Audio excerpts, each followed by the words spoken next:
Yeah, Rich was truly something else, man. Like, he was special, man. My man was like a star, man, for real, without the Hollywood. I got the soul of a hustler, the twin brother, Rich Porter, separated at birth. It was original, man. Setting trends, and they wasn't none but 16 years old. I was a shorty uptown with Rich Porter. I was a shorty up on 132. Because Rich, his essence was Harlem. His style was Harlem. Harlem was in tears when Rich Porter died. There'll never be another Rich Porter, man, bottom line, man.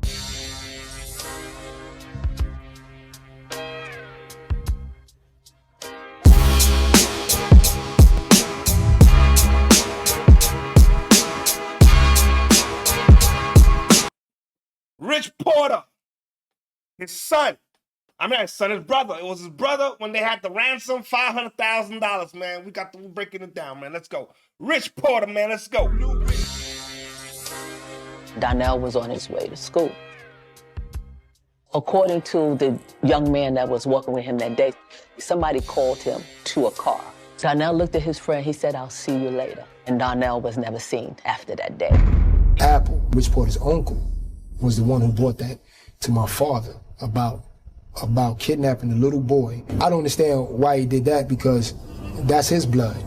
The game is so deep that it goes into people's families, that people's families are hurting one another just to get what they can get. For what? For money? For money that you could have got from him? But you jeopardize somebody else's life for this? And you a family member? It's that ugly. He had a real bad bone for Rich in his body or something. I don't know why. On December 5th, 1989. The little boy knew who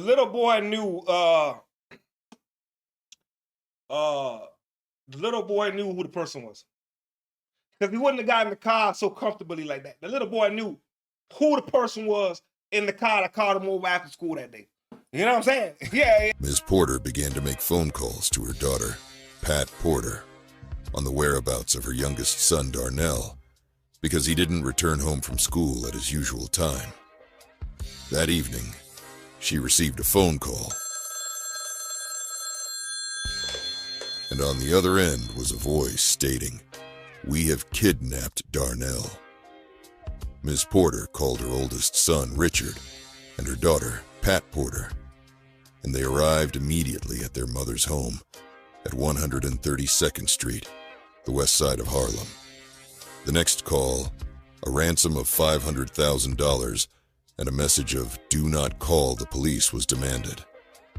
24-year-old Rich Porter, who loved his younger brother Donell, knew he could grab $250,000 cash within minutes. He offered it, but the kidnappers rejected it. Rich, I believe Rich said he could get them $250,000. My father was willing to take that, right? But Apple and Malik himself was like, "Nah, we can still get more. We can still get more from him." So my pops was like, "All right," he settled for that. Like, "All right, we're gonna give it some time." Word had now spread throughout Harlem that Rich Porter's little brother, Donell, had been kidnapped. His little brother, Yo, they wouldn't settle for the 250 off the rip? Joe, man. Friends of the family, as well as other young hustlers throughout Harlem, pulled up to Rich's block to show support and to find out what was going on. One hustler that pulled up was AZ. I remember sitting in the car with Rich and A, when fucking A is asking him about the kidnappers, did they call? And what did they say?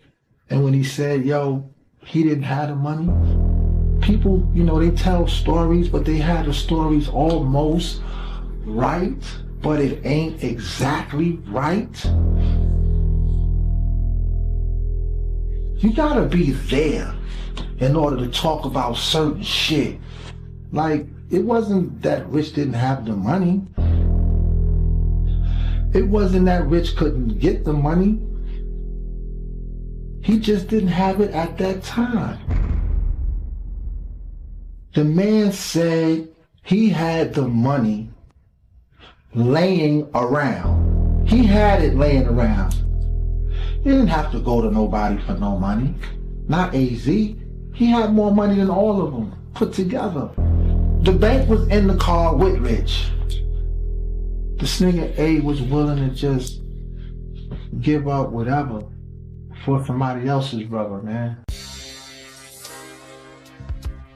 Like, they did the brother wrong, the little brother Donell. They did Donell bad, man. Like, yo, like, all this over some money? I mean, come on, your own family member? Like, $500,000 is not no walking money, man. Even if you got it, that's not no walking money, man. It wasn't that Rich didn't have the money. Rich told the kidnappers what he could grab instantly. For a 24-year-old, Rich Porter wasn't the average young hustler. In elementary school, he stole his teacher's ink stamp that said, "Much better," and used it to stamp his heroin bags, now calling his product Much Better. 12 years later, Rich was now being supplied by the consignment king, Richard Fritz Simmons. Rich was one of his heavy hitters. Yeah. Everybody knows yeah, that. Yeah. His young boy was moving. Yeah. He died at 24. They liked Rich. They liked Rich a lot. They liked Rich. Rich get with Fritz. Fritz giving them boxing. Fritz was such a great help because you couldn't buy that. You couldn't even get that. You couldn't get your hands on that. Rich Porter had a spot on 132nd Street that was doing major numbers. He also was supplying weight to other hustlers throughout Harlem and the 5 boroughs. That must have been a serious time in New York, in Harlem. That must have been a serious time, bro. Like the hustlers were serious those times, bro. The hustling was serious those times, man. Those who knew Rich knew the money was there, which was why Apple, Rich Porter's uncle, told Preacher to reject the offer. But where was the money? At around the time Donell was kidnapped, Rich Porter gave Alpo $200,000 cash to go pick up some keys from a connect that Alpo wanted to do business with. It was a drought. Nobody had no coke. I'm out the game then. Rich and him balling hard. And I think Rich gave him like about $200 or $300 to go buy from someone that he said he knew had it. Some Spanish guys or whatever. And they supposed to left him in the living room, and they went out the window with the money. And he came back and told Rich that, yo, nigga stole that bread. I don't know if it happened, but this is what he told Rich. Rich didn't believe it, but... $200,000 cash loss. Rich then went in his stash and took another $200,000 out to replace that, which is a total of $400,000 cash. Rich was going through a lot of shit around that time. And this was around the time when the kidnapping had happened with his little brother. The police had pulled him over, and he had like $80,000 in the car. They took the car and the money. Back then, you gotta understand, we was around the Dirty 30 precinct. These cops was crooked. If you look up the Dirty 30, these dudes was worse than stick-up kids. They was going around robbing niggas. And if they know you got money, they on you. All that was against us just as well. In silhouette, on videotape, anonymous, known only as Officer Otto. I know police officers stealing money from drug dealers, police officers stealing drugs from drug dealers. Another $80,000 gone.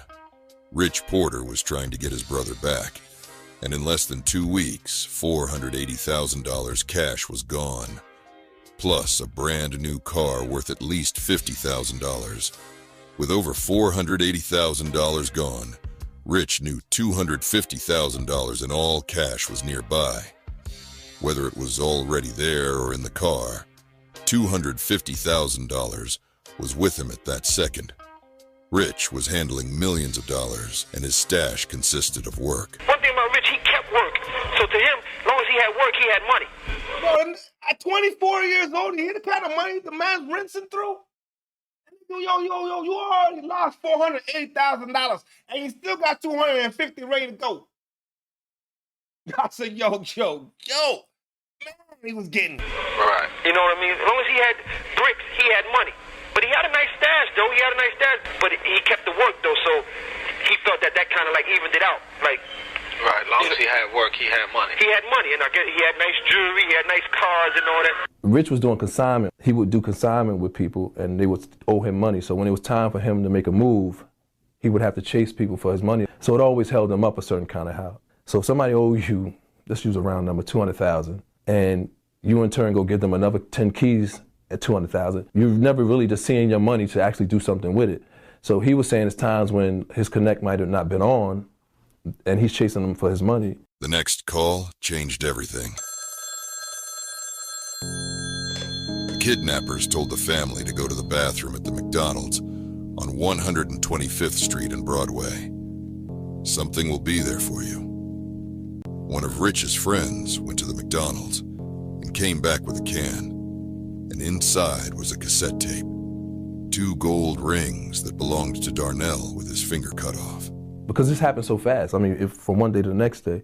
So there was discussions of, well, how do you even pay a ransom to somebody who just did what they did? How do you trust whomever? So there was a lot of logistics that you had to make heads or tails out of. I don't think it was so much as it was about the money as it was how do you do this? Like, it wasn't just a conversation with him speaking to his little brother. They had already cut his little brother's finger off. From the first phone call to this call, it all happened in less than 48 hours. Still trying to handle the situation himself, Rich and his friends were in the hallway of his mother's building discussing what was just found and how he believed it was someone close to the family because Donell wouldn't go with just anybody.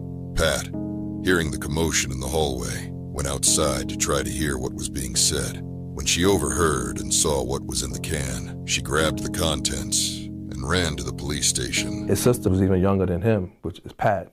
She sort of just lost it, you know, and ran out the house, and the law had got involved after that. The sad part is the police did not initially take Pat serious, but once they did, they told her to not answer the phone anymore and wait for the FBI. Days went by without the family being able to answer the phone. By the time the FBI set up their phone tapping equipment, the calls stopped. Lady T, that's a good question, man. I don't know exactly how old little brother was. What they did, they cut off his finger. That's ruthless. It's ruthless. You know what I'm saying? I don't know how old the little homie was, man. I want to tell you he probably was like 12. You know what I'm saying? Around them ages there. You know what I'm saying? I want to assume. You know what I'm saying? But yo, you do that to a little child, man. Come on, man. A little shorty, bro. In the movie, he was Rich was teaching him how to keep his shoes clean. You know what I'm saying? He was teaching him how to keep his shoes clean. That's a little shorty. Come on, man. I ain't do that to the little shorty. Rich and Pat Porter's Uncle Johnny, also known as Apple, who was on the scene the entire time, passed them a note he claimed the kidnappers left. The note read, "Donell is still alive but needs medical attention. The ransom was now lowered to $250,000. Also on the note was instructions to go to a payphone and wait for the phone to ring. Rich and his sister, Pat Porter, went to the location, but the phone never rung. The days that they were not allowed to answer the phone may have been crucial to getting their little brother back. Within 2 weeks, Rich Porter's suspicion that it was someone that Donell knew would finally be confirmed. But it definitely came back to him that the uncle had something to do with it. I don't know if you remember the cat who say to Rob. Yeah, I remember him. Running with Kevin and them. Yeah, he got at us, and I remember where it was at. It was on 156th Street, up by the cab stand. He said, yo, check this out, man. I'm going to tell you what's going on. Preacher, the uncle, he got something to do with your little brother. With this new information, Rich was now moving in a different way. The money was never the issue because it was there. Rich only gave the number of $250,000 because it was what he could grab within minutes and not have this ordeal play out another second. Yo, later he said the FBI took too long with the wiretap on the phone. Yo, they should they should have been on that immediately. Yes. You take a few days to get on top of the wiretap. Like, them niggas are gonna sit there and keep calling.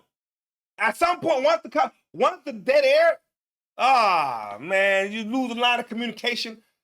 Now you're fucked up, man. They fucked it up, man. You know what I'm saying? The loss of close to $480,000, plus AZ telling Rich he had $500,000 cash just laying around, and Alpo, whether true or not, said he gave Rich $100,000 cash. When they kidnapped the little boy, how I was in Florida at the time, and when I came back in town, and they was talking about this $500,000, how I gave Rich $100,000. Fritz gave Rich as a gift 30 keys and at least 6 figures cash, and told him to get your brother back and get out the game. He gave Rich that and cash, because he said, listen, the feds is on you, so you can't work, you can't be out here hustling, so I'm gonna give you this to get him back, and I'm gonna give you cash to live. He was a good dude. Yo, Fritz was a good dude. So the money was never the issue, but now it didn't matter. The information that Rich received put him on a different path. Now, knowing Preacher and his Uncle Apple was behind such a heinous act, Rich was ready for war. Rich Porter switched up his car and started riding in something discreet with dark tinted windows. He also started wearing a bulletproof vest strapped with 2 9mm. The once smooth 24-year-old was more dangerous than ever, showing no emotions, but still able to smile and crack a joke under the wild circumstances. You have to understand, like, again, and we talking, I'm 22, and he's maybe 21, 22 at the time. So, you know, present day, people reflect on what they would do, how they would do it. Next time you in a room with a 22-year-old, have a conversation with them, then try to in turn imagine negotiating the return of an individual that's been abducted and kidnapped. Rich Porter was dealing with as much as he could while strategizing war plans. He knew his crew from Harlem and the Bronx couldn't lay in search for Preacher and his crew because Preacher would recognize familiar faces. So he enlisted a guy he was supplying work with named Black Just, who was part of the Supreme Team in Queens. I met Rich Porter, through Black Just, and he kind of let us know what was up, and he needed some help. It was me, Black Just, Rich Porter, and myself, and we sat out there in the car, and he played the tape. He had a copy of the tape, and you hear the little boy crying. I'll never forget it. He was crying. He was crazy. So I said, is any police involved? He said, yeah. I said, damn. I said, we're going to send somebody up there with you, but it's going to be hard because once the police is there, they'll bring heat to us. But we sent somebody up there to just see if we can help out a little, but there's too many police around. We couldn't be nothing. From early on in the ordeal, Rich knew 2 things. 1, whoever did this, Donell knew them. And 2, the chances of Donell returning was doubtful. Rich never got the chance to revenge those responsible for kidnapping his little brother. 132 Harlem, torture for crack, 12-year-old kid kidnapped. What's going on, Black? I don't know for sure, but Rich ain't go out like that. Yeah, because he was too clever. He kept the 9 and vest underneath the lever. It had to be someone he know. Yo, hey, you don't know for sure. It could have been Larry, Curly, and Mo. Forget that. It had to be someone he trusts. On January 3rd, 1990, in a move that is still confusing to this day, Alpo Martinez killed Rich Porter. Why you gotta kill him? You're not even looking at life no more, bruh. The game's turning you into a cold-blooded monster, man. He read the paper. He had me fooled. He reading it and drops his head like he upset, and I'm like, just watching like, damn, they killed Richard. I can't believe this. He went through the whole 9 yards, like he ain't know nothing about it and all. There was times where I saw him after that happened to my brother and he couldn't even look at me.